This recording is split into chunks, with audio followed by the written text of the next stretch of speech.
Look, we have a tragedy. We're going to do, and what happened in Las Vegas is in many ways a miracle. The police department has done such an incredible job, and we'll be talking about gun laws as time goes by. Yeah. With us now from Las Vegas, we've got NBC News White House correspondent Kristen Welker. Kristen, the president's going to be there later this morning. What in the hell should we expect after yesterday? Well, look, he's going to be on the ground here for about 4 hours. He will be meeting with victims recovering in the hospital. He's also going to be meeting with first responders. But you're absolutely right. Look, every word and action is going to be under intense scrutiny, particularly in the wake of what we saw yesterday in Puerto Rico. The president of Puerto Rico did have some moments where he was reaching out to those who were dealing with the aftermath of this storm. But he also raised some eyebrows when he was tossing out supplies, for example. He started tossing paper towels as if they were basketballs. He praised the federal response. He, of course, had this back and forth with the mayor leading up to his visit yesterday about the federal response. She had been quite critical. There was a moment of truce, it seemed. The two shook hands. But then in the president's public comments, he really only talked about the governor. And, of course, in the wake of his trip, she said that effectively he hadn't done a good enough job of communicating and reaching out to the people there on the ground. And I think what's getting even more attention is the fact that he compared the death toll to Katrina and then joked about how much it was costing the government. So there is going to be a high bar today, I think, for the president. Of course, this is going to be a different visit. I anticipate it will be more somber. But again, every word, every action will be heavily scrutinized, Mika and Joe. Yeah. Chris. Yeah. You also share the byline for the new NBC News exclusive report about Rex Tillerson nearly quitting the Trump administration. What's the White House saying about that, and specifically about Tillerson calling him a moron? Well, the White House isn't commenting publicly on this, but I can tell you I've been speaking to officials behind the scenes who acknowledge that there were some real tensions there. And let me just set the stage for you. In our reporting, we say that back in July, the Secretary of State came very close to effectively quitting. He was frustrated over a number of policy disputes with this president. He was also frustrated by some of the language that the president used in public comments, for example, during that speech that was seen as widely political that he gave to the Boy Scouts. We are told he was convinced to stay by General John Kelly, who was then the incoming chief of staff, as well as Defense Secretary James Mattis. The vice president also played a role in trying to smooth over tensions. Now, I am told that things have gotten better. But you talk about that moment, Mika, when during a meeting, the Secretary of State referred to the president as a moron. It's not clear that that story ever made its way to the president, but I can tell you that it did anger those who were close to the president and really, I think, highlighted the fact that there are some real tensions here. And those tensions were on display over the weekend when the president tweeted about Secretary Tillerson effectively undercut the way he's handling with the crisis in North Korea, saying that diplomacy isn't working. So have these tensions been completely worked out? It doesn't appear as though they have, although one official does stress that progress has been made. All right, Kristen, thank you. We greatly appreciate it. Different thought about We that. still have David Ignatius with us, and let's bring in now NBC News Chief Foreign Affairs Correspondent and host of Andrea Mitchell Reports, Andrea Mitchell. Andrea, what can you tell us about this relationship? We've been reporting. It's such a difficult relationship because Tillerson came into government, as you very well know. You broke the story that he was coming in as the new Secretary of State. He came in not knowing the president, recommended by several, by Condoleezza Rice, by others who knew him well. And he tried to ingratiate himself with the president on the budget by saying he was going to come in and cut waste, and there is in every agency, but 30%. He accepted the budget recommendations of OMB. And no previous secretary had ever done that. He lost and what's so strange about this, and we'll bring David in as well, but he had his first day at the State Department, and he was widely praised by the employees. I did a story for Nightly News saying this was a huge success. They were so excited. Exactly. He is good friends with James Baker.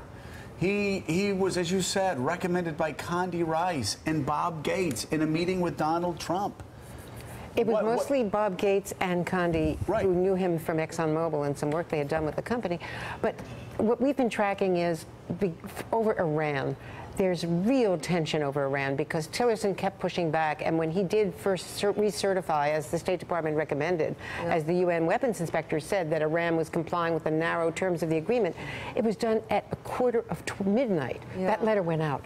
That showed right away that there was huge pushback from Mike Flynn and others in the NSC, and then still with McMaster, that relationship fraught because of tension with the president's view on Iran and the Qatar Saudi Arabia dispute, which Kushner and others had pushed, and the president embraced, just undercutting Tillerson. But this weekend, what happened with China, here Tillerson was on a quick trip to China, trying to placate the Chinese in advance of the president's big trip to China and tell them we're working on diplomacy.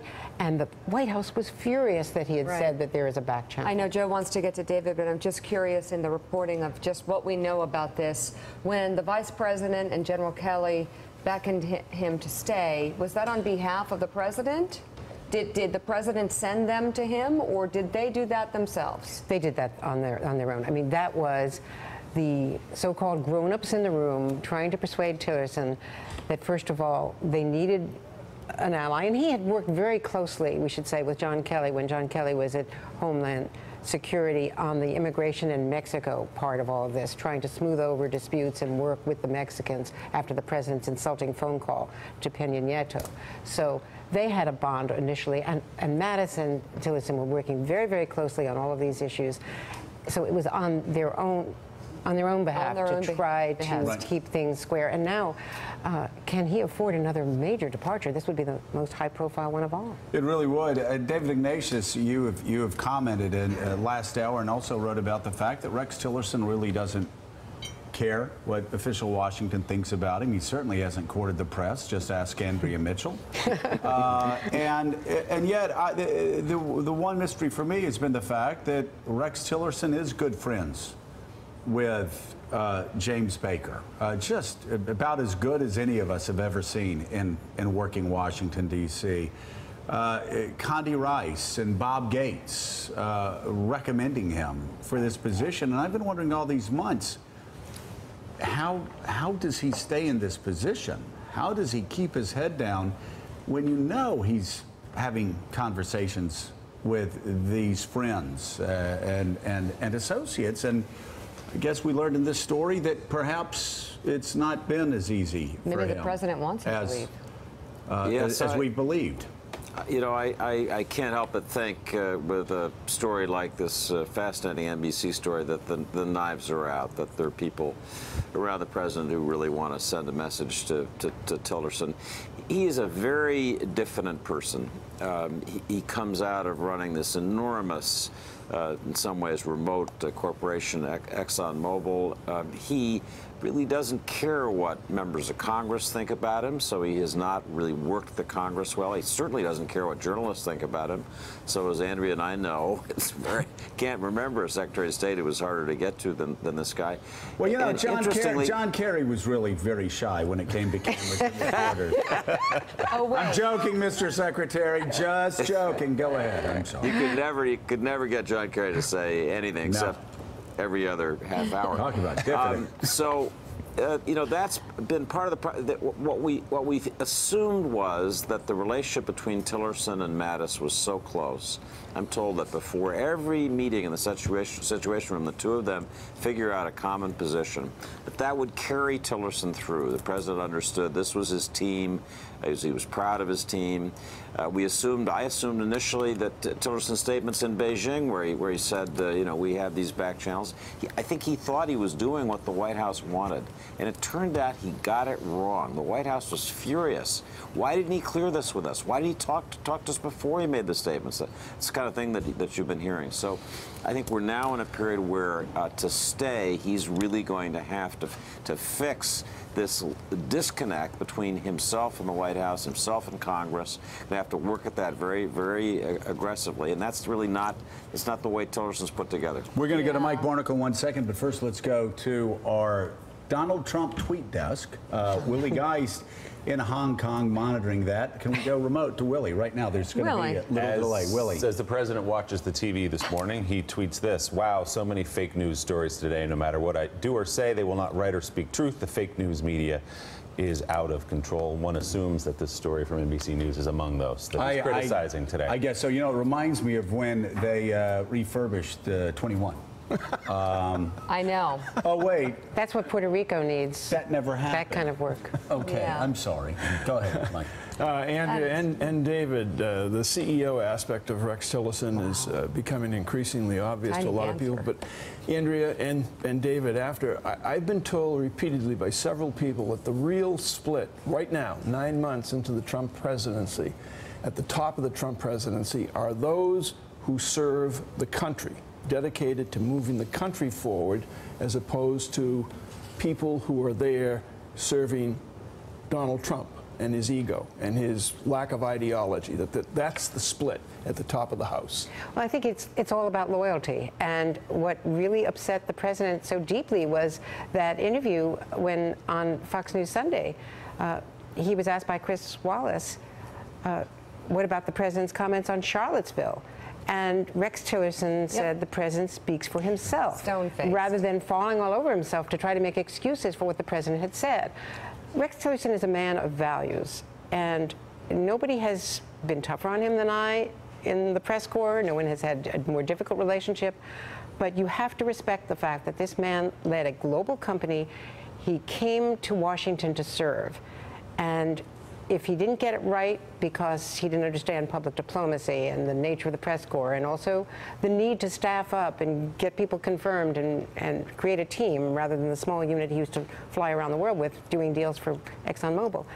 If he didn't get that right, it wasn't for lack of patriotism. And you really have to wonder how he could be treated so shabbily by the commander-in-chief. David Ignatius, a bit of breaking news from the Morning Joe family. Richard Haass, who is, of course, the president of the Council on Foreign Relations, and a great book about foreign policy, Willie, and barbecuing.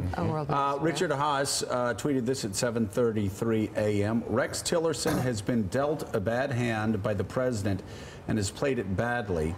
For both reasons, he cannot be effective as Secretary of State and should resign. I wonder if more people will be saying what Richard Haass said earlier this morning. Yeah, worryingly, many of those people may be in the White House. I think the point I would make is similar to what Andrea just said.